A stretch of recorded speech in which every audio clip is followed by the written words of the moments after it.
Hello student, अभी इसके पहले वीडियो में मैं आपको राज्य के नीति तथ्यों की आलोचना के बारे में विस्तार पूर्वक बताया। अब आइए हम आगे चलते हैं। नीति निर्देशक तथ्यों का महत्व। नीति निर्देशक तथ्यों का महत्व। अभी इसके पहले नीति निर्देशक तथ्यों की आलोचना के बारे में हम लोगों ने चर्चा किया कि जब भारतीय संविधान का निर्माण किया जा रहा था उसी समय अनेकों राजनीतिज्ञों ने तथा विद्वानों ने नीति निर्देशक तथ्यों की आलोचना करने का जो है कार्य किया था, लेकिन उस आलोचनात्मक प्रक्रिया को ध्यान में न रखते हुए भारतीय संविधान सभा के सदस्यों ने पूर्ण गौरव के साथ आयरलैंड के संविधान का अध्ययन करके नीति निर्देशक तथ्यों को हमारे भारतीय संविधान में क्या किया, समाहित किया और उसका एक अपना महत्व है, वो भी एक आदर्श महत्व, एक आदर्श संस्कार, एक आदर्श रूप देने का जो है कार्य किया। तो देखिए दिया है नीति निर्देशक तथ्यों का महत्व। नीति निर्देशक तथ्यों की आलोचना की गई है। इसका तात्पर्य यह नहीं लिया जाना चाहिए कि वे बिल्कुल क्या है, व्यर्थ है और महत्वहीन है। वास्तव में संवैधानिक और व्यवहारिक दृष्टिकोण से निर्देशक तथ्यों का बहुत अधिक क्या है, महत्व है। पहला दिया है निर्देशक तथ्यों के पीछे जनमत की शक्ति है। निर्देशक तथ्यों के पीछे किसकी शक्ति है, जनमत की शक्ति है। निर्देशक तथ्यों को कानूनी संरक्षण प्रदान नहीं किया गया है, यह संवैधानिक अधिकार नहीं है, लेकिन इसके पीछे जनता की संप्रभुता की बहुत बड़ी शक्ति है। जनता की संप्रभुता की इच्छाओं को इनकार करने वाला या नकारने वाला व्यवस्था में बैठा हुआ प्रतिनिधि कभी भी इनकी बातों, इच्छाओं को इनकार नहीं कर सकता। इनकी इच्छाओं की पूर्ति करने का वो भरसक प्रयास करता है और सारी व्यवस्थाओं के तहत जनता की सेवा में क्या होता है, लगा रहता है। ठीक है, इसलिए कहा जाता है कि निर्देशक तथ्यों के पीछे जनता की शक्ति क्या होती है, निहित होती है। जो भी योजनाएं तैयार की जाती है सरकार के द्वारा, चाहे वो राज्य सरकार हो अथवा केंद्र सरकार हो, जनता की इच्छाओं को ध्यान में रख करके कार्य की जाती है, जनता की आवश्यकताओं को ध्यान में रख करके कार्य की जाती है, ताकि जन कल्याण राज्य की स्थापना की जा सके, जनता की भलाई के तहत कार्य किया जा सके और जनता अपने व्यक्तित्व का जो विकास कर सके। इससे स्पष्ट होता है कि निर्देशक तथ्यों का हमारे भारतीय संविधान में बहुत अधिक महत्व देखने को मिलता है। दूसरा दिया है नैतिक आदर्शों के रूप में महत्व। नैतिक आदर्शों के रूप में महत्व। हमारे निर्देशक तथ्यों को कानूनी संरक्षण नहीं प्रदान किया गया है, लेकिन नैतिक आदर्श, मोरल थाट, एक नैतिक कर्तव्य जो है अपनाया गया है।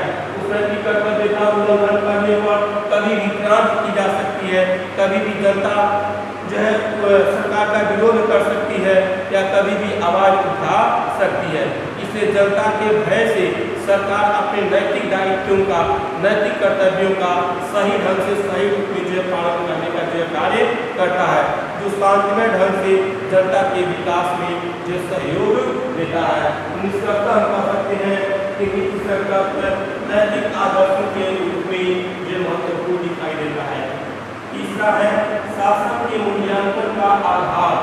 निर्देशक तथ्य जो शासन के मूल्यांकन का आधार है, क्योंकि आप जानते हैं जिन देशों में लोकतंत्रात्मक शासन व्यवस्था अपनाई जाती है, लोकतंत्रात्मक शासन में संप्रभुता की शक्ति जनता के हाथ में नहीं होती है। सत्ता की शक्ति किसके हाथ में होती है, जनता के हाथ में होती है और जनता के द्वारा चुने गए प्रतिनिधि शासन के कार्यों में क्या करते हैं, भाग लेते हैं। इसलिए प्रतिनिधि किसके प्रति जवाबदेही होते हैं, जनता के प्रति जवाबदेही होते हैं और इस स्वरूप में जनता सरकार के कार्यों का मूल्यांकन करती है, उनका निरीक्षण और परीक्षण करती है कि कितना यह देश के विकास के तहत, जनता के विकास के तहत, राष्ट्र के उन्नति के तहत कितना यह कार्य कर रहे हैं और कितना उचित कार्य है, कितना अनुचित कार्य है। तो इस स्वरूप में जनता उनके कार्यों का मूल्यांकन करती है। अगर सरकार अच्छा कार्य किया तो आने वाले समय में जनता अपना मतदान देकर उन्हें सत्ता देती है, तो ऐसा सबक सिखाती है कि फिर से शासन के कार्यों में या शासन के पदों पर उनको स्थान जो है प्राप्त नहीं हो पाता। तो निष्कर्षतः हम कह सकते हैं कि नीति निर्देशक तत्व शासन के मूल्यांकन का क्या है, आधार है। चौथा है तत्व जो सामाजिक आर्थिक क्रांति के क्या है, साधन है। आप जानते हैं कि हमारे भारतीय संविधान के मौलिक अधिकार के अंतर्गत से जो संपत्ति के अधिकार को समाप्त कर दिया गया, लेकिन इस तथ्यों के अंतर्गत सामाजिक आर्थिक विकास का जो है महत्व दिया गया, उसे भारतीय संविधान में जो अस्थायित्व प्रदान किया गया कि सरकार इस प्रकार से कार्य करेगा कि देश के नागरिकों का आर्थिक विकास हो सके, उन्हें रोजगार मिल सके, समानता के रूप में वेतन मिल सके और इतना वेतन प्राप्त हो, इतना प्रतिफल में प्राप्त हो कि अपने दैनिक आवश्यकताओं की वस्तुओं को जो प्राप्त कर सके। इतना ही नहीं, सामाजिक दृष्टिकोण से उन्हें समान अधिकार जो है प्रदान किया गया। छुआछूत की भावना के आधार पर, गरीबी अमीरी की भावना के आधार पर, लिंग भेद के आधार पर कहीं किसी भी तरह से कोई भी भेद नहीं किया गया। तो मेरे प्यारे बच्चों, नीतिगत तथ्यों के महत्व के अंतर्गत जय शासन के मूल्यांकन का आधार या शासन का मूल्यांकन करने का अवसर भी जनता को जो है प्राप्त होता है, जो एक बहुत महत्वपूर्ण बात जो हमें दिखाई देती है। पांचवा, सामाजिक आर्थिक क्रांति के साधन के माध्यम से जो जनता जो पूर्ण रूप से अपने विकास करती है और अपने व्यक्तित्व के विकास के तथा राष्ट्र के विकास में भी सहयोग देती है। पांचवा दिन संविधान की व्याख्या में सहायक। इसकी व्याख्या में, संविधान की व्याख्या में सहायक नीति तत्व जो पूर्णतः संविधान की व्याख्या में सहायक होते हैं।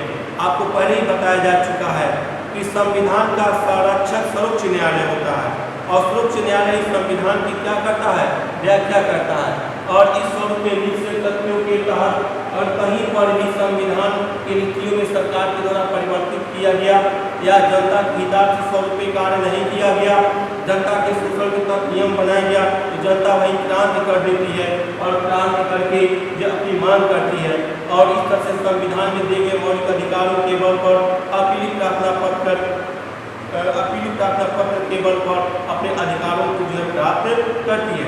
ठीक उसी स्वरूप में अपने मूलाधार के आधार पर अगर संविधान के नीतियों के बीच में सरकार के द्वारा परिवर्तित नियम में परिवर्तन करके उनके नीतिगत तथ्यों की आलोचना की जाती है, उल्लंघन किया जाता है, जनता तत्काल क्रांति कर देती है और अपने अधिकार को जो है प्राप्त करती है। तो इस आधार पर संविधान की व्याख्या में भी ये नीतिगत तथ्य क्या होते हैं, सहायक होते हैं। छठवां दिया है, कार्यपालिका प्रधान इनका दुरुपयोग नहीं कर सकते। कार्यपालिका प्रधान अर्थात राज्य सरकार के अंतर्गत राज्यपाल और केंद्र सरकार के अंतर्गत जो है राष्ट्रपति, यह कभी भी नीतिगत तथ्यों का जो दुरुपयोग नहीं कर सकते, क्योंकि आप जानते हैं लोकतंत्रात्मक शासन व्यवस्था के बीच में संसदात्मक शासन प्रणाली अपनाई गई है। संसदात्मक शासन प्रणाली के तहत जो है दो प्रकार की कार्यपालिका होती है, वास्तविक कार्यपालिका और संवैधानिक कार्यपालिका। संवैधानिक कार्यपालिका का प्रधान कभी भी निश्चित तथ्यों का दुरुपयोग नहीं कर सकता और न ही उल्लंघन कर सकता है, क्योंकि जो प्रस्ताव पारित होता है वास्तविक कार्यपालिका के 2/3 बहुमत के आधार पर होता है और इस स्वरूप में वास्तविक कार्यपालिका के 2/3 बहुमत के आधार पर दिया गया प्रस्ताव जो है कार्यपालिका का प्रधान जो है या संवैधानिक प्रधान उसका उल्लंघन नहीं कर सकता तो उसमें बाधा उत्पन्न नहीं कर सकता। तो निष्कर्षतः हम कह सकते हैं कार्यपालिका का प्रधान निश्चित तथ्यों का दुरुपयोग नहीं कर सकता, बल्कि उसमें सहयोग भी करता है, जनता के कल्याण के तथ्य अपने विचारों को प्रकट करता है। तो मेरे प्यारे बच्चों, इस स्वरूप में राज्य के निश्चित तथ्यों के अंतर्गत अभी हम लोगों ने अध्ययन किया निश्चित तथ्यों का महत्व। निश्चित तथ्यों के महत्व के तहत हमने 6 पॉइंट आपको बताया। इसको अच्छी तरह से विस्तारपूर्वक नोट्स की कॉपी में लिख लीजिएगा और याद भी कर लीजिएगा, क्योंकि क्वेश्चन पेपर में पूछता है कि निश्चित तथ्यों के महत्व का वर्णन कीजिए या निश्चित तथ्यों का भारतीय संविधान में क्या महत्व है व्याख्या कीजिए। तो इसको अच्छी तरह तैयार करके याद कर लीजिएगा। मौलिक अधिकार और नीतिगत तथ्यों में अंतर क्या अध्ययन करेंगे? मौलिक अधिकार और नीतिगत तथ्यों में अंतर। मौलिक अधिकार और नीतिगत तथ्यों में अंतर क्या है? मौलिक अधिकार जो संविधान के द्वारा नागरिकों के व्यक्तित्व के विकास के लिए जो है प्रदान की गई है। मौलिक अधिकार अध्याय पढ़ाते समय मैं आपको बताया था कि मौलिक अधिकार वे अधिकार होते हैं जो नागरिकों के व्यक्तित्व के विकास के लिए संविधान के द्वारा जो प्रदान किए जाते हैं। मौलिक अधिकार के अभाव में कोई भी व्यक्ति अपने व्यक्तित्व का जो है विकास नहीं कर सकता। इसलिए नागरिकों के जीवन के लिए मौलिक अधिकार अनिवार्य एवं क्या है, अपरिहार्य है। ठीक उसी स्वरूप में नीतिशक तथ्यों के बारे में भी बताया गया था कि नीतिशक तत्व वे तत्व होते हैं जो जनता के द्वारा राज्य को निर्देशित किए जाते हैं और राज्य जनता के इच्छाओं की पूर्ति करते हैं, लेकिन वहीं मौलिक अधिकारों को कानूनी संरक्षण प्रदान किया गया है, लेकिन नीतिशक तथ्यों को जो कानूनी संरक्षण प्रदान नहीं किया गया है। इस आधार पर देखिए इन दोनों के बीच क्या अंतर है। मूल अधिकार और नीतिशक तत्व यद्यपि इन दोनों का ही लक्ष्य भारत की प्रगति और भारतीय नागरिकों को विकास के अधिकतम अवसर जो क्या करता है, प्रदान करना है। ठीक है, दोनों का लक्ष्य अधिकतम जो भारतीय नागरिकों को विकास के अधिकतम अवसर प्रदान करना है और साथ ही इस दृष्टि मूल अधिकार यदि साध्य है तो निदेशक तत्व क्या है, साधन है, लेकिन परस्पर घनिष्ठ रूप से संबंधित होते हुए भी इन दोनों में निम्नलिखित जो महत्वपूर्ण अंतर देखने को मिलता है।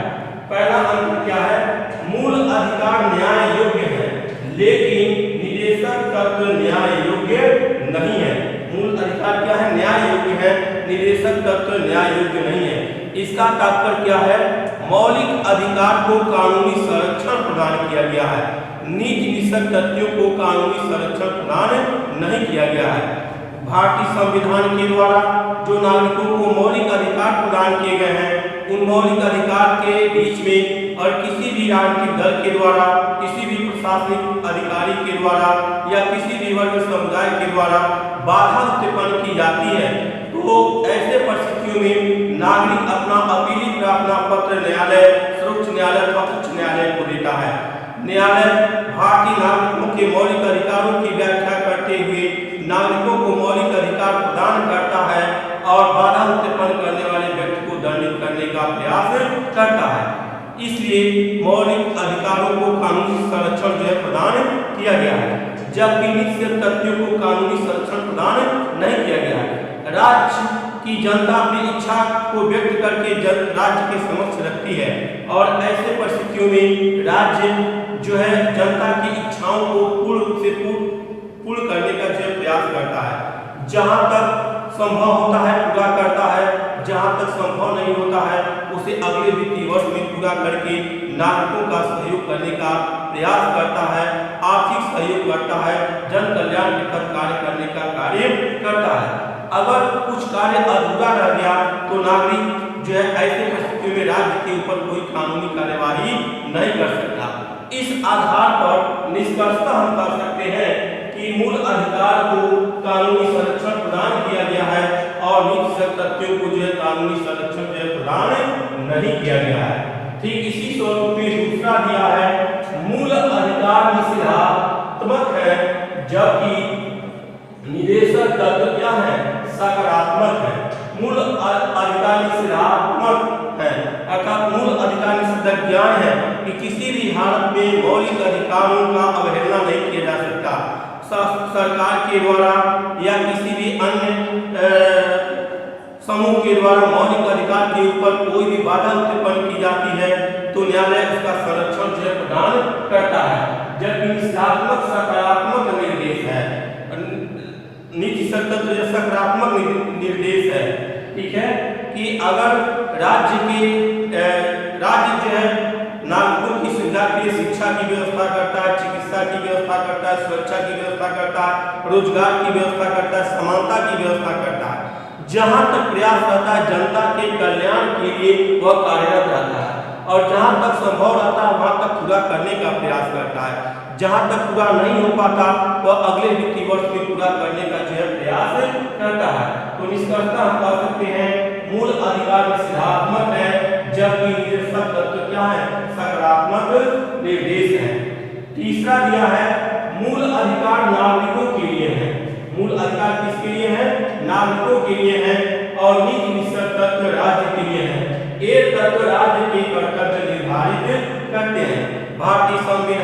अंतर्गत जो मूल अधिकार प्रदान किए गए हैं वह किसके लिए? नागरिकों के व्यक्तित्व के विकास के लिए किए गए हैं। नागरिक स्वतंत्रता स्वरूप में कोई भी कार्य कर सकता है, समानता स्वरूप में कहीं किसी भी जगह जा सकता है, शोषण के विरुद्ध आवाज उठा सकता है और साथ ही साथ धर्म अपने स्वतंत्र धर्म की नीति को अपना सकता है, उसका प्रचार प्रसार कर सकता है। इससे निष्कर्षतः हम कह सकते हैं कि मौलिक अधिकार जो नागरिकों के लिए प्रदान की गई है, जबकि नीति से अंतर्गत जो राज्य के लिए ये तत्व राज्य के कर्तव्य निर्धारित करते हैं कि कौन कौन से राज्य के कर्तव्य हैं। जनता के कल्याण के तहत जो है राज्य कौन से ऐसे कर्तव्य करें जिससे जनता का उत्थान हो सके, आर्थिक विकास हो सके और आर्थिक लाभ के तहत जन कल्याण के तहत राष्ट्र विकास कर सके। यह राज्य का क्या है? कर्तव्य है। तो निष्कर्षतः हम कह सकते हैं मूल अधिकार नागरिकों के लिए है, जबकि नीति तत्व राज्य के लिए है और एक तत्व राज्य के कर्तव्य को क्या करते हैं? निर्धारित करते हैं।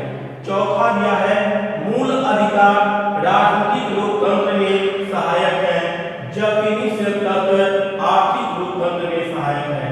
मूल अधिकार जो राजनीतिक लोकतंत्र में पूर्णतः क्या है? सहायक है। जिन देशों में लोकतंत्रात्मक शासन व्यवस्था पाई जाती है वहाँ का हर राजनीतिक दल जो मूल अधिकार के सिद्धांतों का क्या करता है? पालन करता है, मूल अधिकारों के सिद्धांतों का उल्लंघन नहीं करता। ठीक इसी स्वरूप में नीति तत्व आर्थिक लोकतंत्र में अर्थात आर्थिक विकास में, लोगों के रोजगार देने में, रोजगार परक शिक्षा प्रदान करने में, उनको आर्थिक उन्नति के तहत सहयोग देने में जो राज्य पूरा का पूरा जो है जनता का सहयोग करता है और जन कल्याण के तहत कार्य करके राष्ट्र का विकास करने का कार्य करता है। तो निष्कर्षतः हम कह सकते हैं मूल अधिकार राजनीतिक लोकतंत्र में सहायक है, जबकि नीति तत्व आर्थिक लोकतंत्र में सहायक है। तो मेरे प्यारे बच्चों, यह राज्य के नीति तत्वों के अंतर्गत टॉपिक में आपको बताया मौलिक अधिकार और नीति तत्वों में क्या अंतर है। यह महत्वपूर्ण टॉपिक है। प्रश्न पत्र में क्वेश्चन पेपर में पूछता है कि मौलिक अधिकार और नीति तत्वों में क्या अंतर है, व्याख्या कीजिए। तो इसको नोट की कॉपी पर लिख करके याद कर लीजिएगा। आइए अब हम अध्ययन करते हैं मौलिक अधिकार और नीति तत्व कहाँ तक एक दूसरे के पूरक है। मौलिक अधिकार और नीति तत्व कहाँ तक एक दूसरे के पूरक है, अर्थात मौलिक अधिकार और नीति तत्व दोनों एक ही सिक्के के दो पहलू हैं और दोनों का उद्देश्य और लक्ष्य एक ही है। दोनों का उद्देश्य व्यक्तित्व का विकास करना, जन कल्याण के तहत कार्य करना और नागरिकों का पूर्ण से विकास कर राज्य का उत्थान करना है। तो इस स्वरूप में आइए देखते हैं कि दोनों एक दूसरे के कैसे पूरक है। देखिए दिया है संविधान के भाग 3 में, इसमें संविधान के भाग 3 में सम्मिलित मूल अधिकार एवं भाग 4 में उल्लेखित निवेशक तत्व वास्तव में एक ही समुचित व्यवस्था के अंग है। संविधान के भाग 3 में मौलिक अधिकारों का वर्णन किया गया है और संविधान के भाग 4 में नीति तत्वों का वर्णन किया गया है। वास्तव में एक ही समुचित व्यवस्था के ये दोनों क्या है? अंग है तथा इन दोनों व्यवस्थाओं का लक्ष्य एक ही है। इन दोनों व्यवस्थाओं का लक्ष्य क्या है?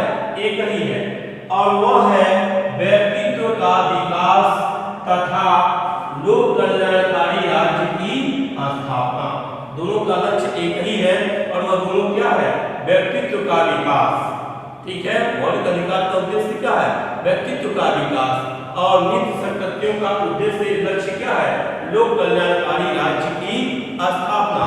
और दोनों का सिद्धांत एक ही मार्ग को प्रशस्त करता है, एक ही उद्देश्य को निर्देशित करता है।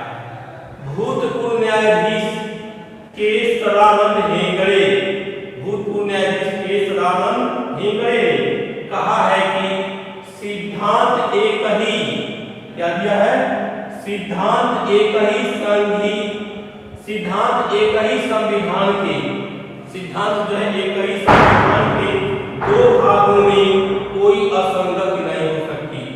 सिद्धांत एक ही संविधान के दो भागों में जो कोई असंगति नहीं हो सकती। राज्य नीति तत्वों को अपना गैर निष्पक्ष तथ्यों को क्या किया है, अपनाकर हमारे संविधान निर्माताओं ने कोई असंगत उत्पन्न नहीं की। उनका प्रयत्न व्यक्तिगत अधिकार व सामाजिक कल्याण में, व्यक्तिगत अधिकार और किसमें, सामाजिक कल्याण में समन्वय स्थापित करना था। व्यक्तिगत अधिकार और सामाजिक कल्याण में क्या स्थापित करना था, समन्वय स्थापित करना था। चंद्र भवन बोर्डिंग एंड लॉजिंग बनाम मैसूर राज्य, कौन सा केस था, चंद्र भवन बोर्डिंग एंड लॉजिंग बनाम मैसूर राज्य। 1970 के मामले में मिनर्वा मिल्स बनाम भारत संघ, क्या था, मिनर्वा मिल्स बनाम भारत संघ 1980 के मामले में तथा अन्य कुछ विवादों के निर्णय में सर्वोच्च न्यायालय ने इस बात पर बल दिया है कि मूल अधिकार और निदेशक तर्क एक दूसरे के क्या है, पूरक है। यह दोनों केस में जो सर्वोच्च न्यायालय ने अपने अंतिम निर्णय के तहत यह आश्वासन दिया, यह निर्देश दिया कि मूल अधिकार और निदेशक तर्क दोनों एक दूसरे के पूरक है। तो निष्कर्षतः हम कह सकते हैं कि जहां अभी हम लोगों ने अध्ययन किया था मौलिक अधिकार और निष्पक्ष तथ्यों के बीच अंतर, लेकिन निष्कर्ष स्वरूप में हम कह सकते हैं कि मौलिक अधिकार और निष्पक्ष तथ्यों के बीच में कोई विशेष खास अंतर नहीं है। दोनों का लक्ष्य और उद्देश्य एक ही है। दोनों का उद्देश्य व्यक्तित्व का विकास करना, लोक कल्याणकारी राज्य की स्थापना करना और साथ ही दोनों एक दूसरे के संपूरक रूप में, एक दूसरे के पूरक के रूप में जो कार्य करते हुए व्यक्तित्व के विकास करने और जन कल्याण राज्य के विकास करने में जो सहयोग प्रदान करते हैं। तो मेरे प्यारे बच्चों, मौलिक अधिकार और निष्पक्ष तथ्यों को दोनों एक दूसरे के पूरक हैं, टिप्पणी के रूप में नोट्स की कॉपी में तैयार कर लीजिएगा। और इस स्वरूप में यह चैप्टर 3 आज हमारा क्या हुआ, पूरा हुआ। इसके साथ ही अभ्यास कार्य में जो बहुविकल्पी क्वेश्चन है, अति लघु उत्तरीय प्रश्न है और साथ ही लघु उत्तरीय प्रश्न तथा दीर्घ उत्तरीय प्रश्न है, उसको नोट्स के कॉपी में तैयार करके याद कर लीजिएगा और समय अनुसार कॉपी की भी जांच कर लीजिएगा। अब शेष अगले वीडियो में मैं आपको नया अध्याय के साथ पढ़ाने का कार्य करेंगे।